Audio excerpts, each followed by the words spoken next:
بسم اللہ الرحمن الرحیم۔ السلام علیکم ورحمۃ اللہ وبرکاتہ۔ میری دعا ہے کہ اللہ تعالیٰ آپ سب کو خیر و عافیت میں رکھے۔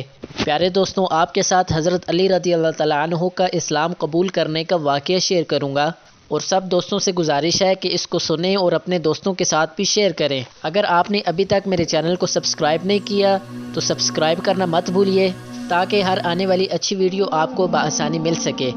اللہ تعالیٰ آپ کو اپنے حفظ و امان میں رکھے۔ حضرت علی رضی اللہ تعالیٰ عنہ کے قبول اسلام کے متعلق کئی روایات ملتی ہیں۔ آپ رضی اللہ تعالیٰ عنہ کے قبول اسلام کے متعلق ایک روایت یہ ہے کہ آپ رضی اللہ تعالیٰ عنہ چونکہ حضور نبی کریم صلی اللہ علیہ وآلہ وسلم کے زیر سایہ پرورش پا رہے تھے، چنانچہ آپ رضی اللہ تعالیٰ عنہ نے حضور نبی کریم صلی اللہ علیہ وآلہ وسلم اور ام المؤمنین حضرت سیدہ ختیجہ رضی اللہ تعالیٰ عنہ کو عبادت میں مشغول دیکھا، تو حضور نبی کریم صلی اللہ علیہ وآلہ وسلم سے دریافت کیا یہ کیسی عبادت ہے؟ حضور نبی کریم صلی اللہ علیہ وآلہ وسلم نے فرمایا، ہم اللہ واحد کی عبادت کرتے ہیں۔ حضرت علی رضی اللہ تعالیٰ عنہ نے پوچھا یہ کیسی عبادت ہے؟ حضور نبی کریم صلی اللہ علیہ وآلہ وسلم نے فرمایا، یہ دین خداوندی ہے، اور اللہ عز و جل نے مجھے اپنے دین کی تبلیغ اور لوگوں کی ہدایت کے لیے چنا ہے، اور میں تمہیں اسی اللہ واحد لا شریک پر ایمان لانے کی دعوت دیتا ہوں۔ حضرت علی رضی اللہ تعالیٰ عنہ نے جب حضور نبی کریم صلی اللہ علیہ وآلہ وسلم کی بات سنی تو حیران ہو گئے اور کہا، میں نے پہلے کبھی اس دین کے متعلق کچھ نہیں سنا، اس بارے میں فیصلہ کرنا میرے لیے مشکل ہے، لہٰذا میں اس کے متعلق اپنے والد سے مشورہ کرنا چاہتا ہوں۔ حضور نبی کریم صلی اللہ علیہ وآلہ وسلم نے فرمایا، اے علی، تمہیں اس کا حق حاصل ہے، لیکن ابھی تم اس بات کا ذکر کسی اور شخص سے نہ کرنا۔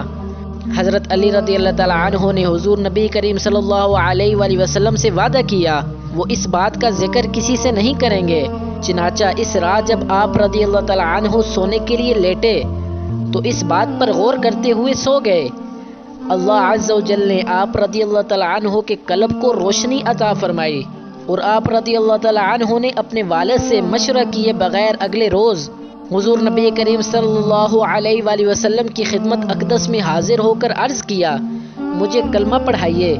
حضور نبی کریم صلی اللہ علیہ وآلہ وسلم نے آپ رضی اللہ تعالیٰ عنہ کو کلمہ پڑھایا، اور آپ رضی اللہ تعالیٰ عنہ مشرف با اسلام ہوئے۔ حضرت علی رضی اللہ تعالیٰ عنہ کے قبول اسلام کے متعلق ایک روایت یہ بھی بیان کی جاتی ہے کہ جب آپ رضی اللہ تعالیٰ عنہ نے حضور نبی کریم صلی اللہ علیہ وآلہ وسلم سے یہ کہا، میں اپنے والد سے مشورہ کرنے کے بعد جواب دوں گا، اور پھر آپ رضی اللہ تعالیٰ عنہ حضور نبی کریم صلی اللہ علیہ وآلہ وسلم کی خدمت سے اپنے والد کے پاس جانے کے لیے روانہ ہوئے، تو راستے میں خیال آیا کہ والد نے یہ نصیحت کی تھی کہ تمہیں محمد صلی اللہ علیہ وآلہ وسلم کسی بھی بات کی دعوت دے تو اسے ضرور قبول کرنا اور ان کی نفی نہ کرنا۔ چنانچہ آپ رضی اللہ تعالیٰ عنہ فوراً پلٹے اور حضور نبی کریم صلی اللہ علیہ وآلہ وسلم کی خدمت میں حاضر ہو کر اسلام قبول کر لیا۔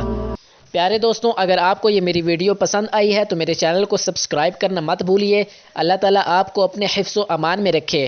ملتے ہیں نیکسٹ ویڈیو میں، تب تک کے لیے اللہ حافظ۔